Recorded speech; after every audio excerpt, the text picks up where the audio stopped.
तो पश्चिम एशिया में हालात बहुत ज़्यादा गर्म हो चुके हैं।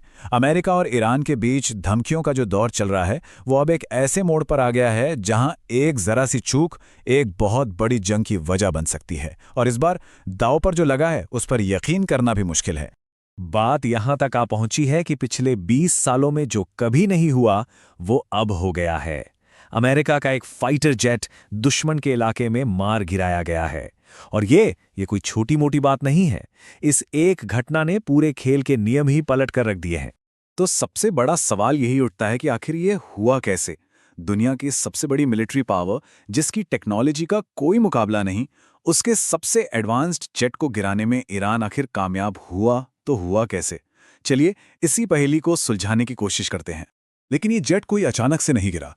इसके पीछे अमेरिका और ईरान के बीच चली आ रही धमकियों और अल्टीमेटम की एक पूरी कहानी है। आइए देखते हैं कि कैसे ये चिंगारी धीरे धीरे एक बड़ी आग में तब्दील हो गई। ये सब शुरू होता है 22 मार्च को, जब ट्रंप 48 घंटे का एक अल्टीमेटम देते हैं। लेकिन देखिए, अगले ही दिन 23 मार्च को वो थोड़ा पीछे हटते हैं और 5 दिन की मोहलत और दे देते हैं। फिर 26 मार्च को डेडलाइन एक बार फिर आगे बढ़ाकर 6 अप्रैल कर दी जाती है। ये सिर्फ तारीखें नहीं थी, ये एक दिमागी खेल था, एक ऐसा प्रेशर था जो लगातार बढ़ाया जा रहा था। और फिर आया ट्रंप का आखिरी मैसेज, जो बिल्कुल क्रिस्टल क्लियर था। समय खत्म हो रहा है, तुम्हारे पास 48 घंटे हैं, जिसके बाद कहर बरपेगा।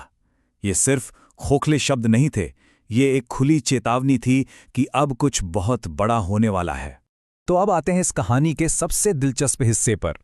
आखिर वो कौन सी टेक्नोलॉजी थी जिसने अमेरिका के एयर सुपरमेसी को सीधी चुनौती दे डाली?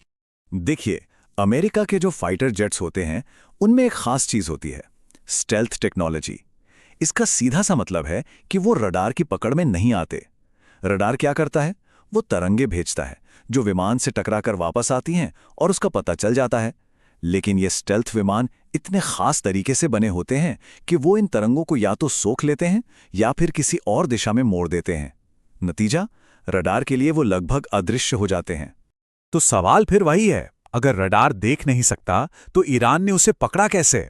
और यही कहानी में एक जबरदस्त ट्विस्ट आता है। ईरान ने रडार को धोखा देने की कोशिश ही नहीं की, बल्कि उसे खेल से ही बाहर कर दिया।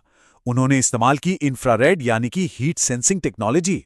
मतलब उन्होंने प्लेन को नहीं, बल्कि उसके इंजन से जो गर्मी निकल रही थी उसका पीछा किया और निशाना लगा दिया। तो इस काम को अंजाम दिया किसने? शक की सुई 3 सिस्टम्स पर आकर टिकती है।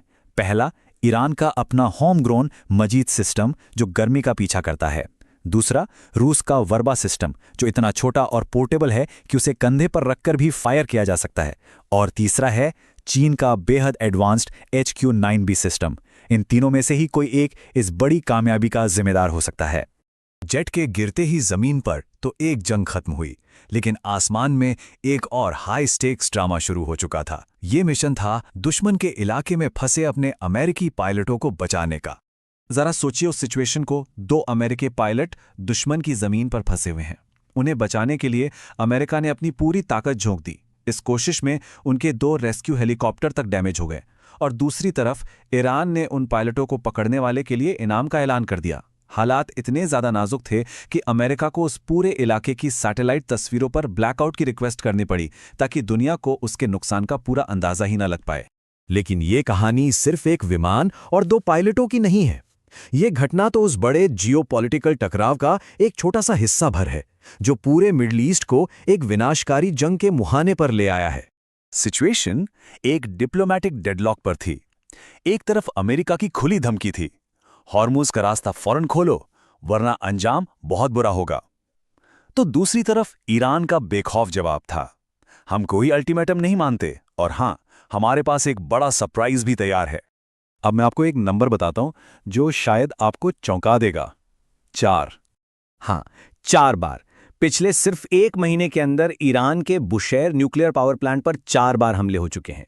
और यही इस पूरे टकराव का सबसे खतरनाक पहलू है। देखिए, ये बुशहर प्लांट खाड़ी के बिल्कुल किनारे पर है।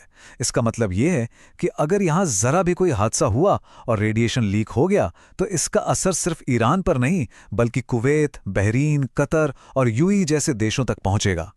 हालात की गंभीरता का अंदाजा इस बात से लगाइए कि वहां काम कर रहे रूसी साइंटिस्ट्स को भी वहां से निकाल लिया गया है। और खुद ईरान ने यूनाइटेड नेशंस को एक बहुत बड़ी परमाणु त्रासदी की चेतावनी दे डाली है।